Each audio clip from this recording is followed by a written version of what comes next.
முன்னொரு காலத்தில் சோழபுரம் என்ற ஒரு செழிப்பான கிராமம் இருந்தது.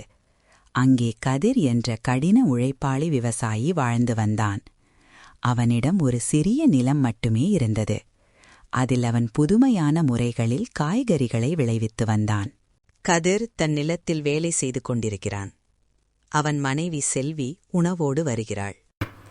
ஏங்க, இந்த வருஷம் மழை ரொம்ப கம்மி, அதுலயும் தண்ணி இல்லை. மற்றவங்க எல்லாம் விவசாயமே வேணாம்னு ஊரை விட்டு போறாங்க. நாம என்னதான் பண்றது? செல்வி, கஷ்டம் வரும்போது ஓடி போறது கோழைத்தனம். இந்த வறட்சியையும் நாம ஒரு வாய்ப்பா மாத்தணும். சொட்டு நீர் பாசன முறையை பயன்படுத்தினா குறைவான தண்ணியிலையும் நிறைய விளைச்சல் எடுக்கலாம். கதிர் தன் நண்பன் ரகுவுடன் சேர்ந்து அரசாங்க உதவியுடன் சொட்டு நீர் பாசன முறையை தொடங்கினான். ஆனால் அந்த ஊரின் பெரிய நிலக்கிழார் மணிமாறனுக்கு இது பிடிக்கவில்லை.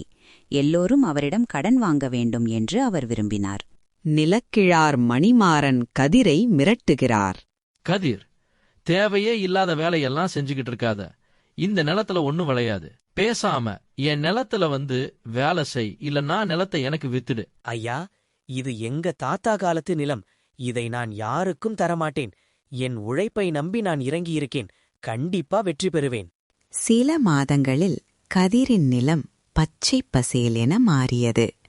ஊரே வியக்கும் அளவுக்கு விளைச்சல் இருந்தது.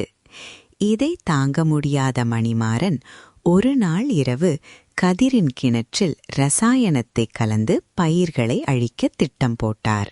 மணிமாறன் இரவு நேரத்தில் கிணற்று அருகே பதுங்கி வருகிறான். ரகு இதை பார்த்து விடுகிறான். கதிர், சீக்கிரம் வா. மணிமாறன் ஐயா நம்ம கிணத்துல ஏதோ விஷத்தை கலக்க பாக்குறாரு. ரகு, பதட்டப்படாதே. நாம் அவரை கையும் களவுமாக பிடிக்க வேண்டும். போலீசுக்கு தகவல் சொல்லிவிடு. மணிமாறன் விஷத்தை கலக்க முயலும்போது போலீஸ் அவரை பிடித்தது. அவர் செய்த தவறுக்காக அவருக்கு அபராதம் விதிக்கப்பட்டது.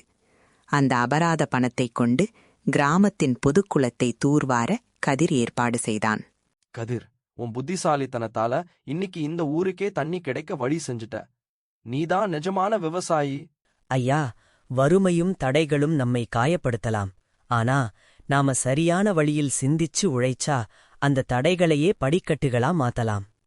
பொறாமையும் தீய எண்ணமும் மனிதனை வீழ்த்தும். ஆனால் நேர்மையான உழைப்பும் புத்திசாலித்தனமும் எப்பேற்பட்ட வறட்சியிலும் வசந்தமாக மாற்றும்.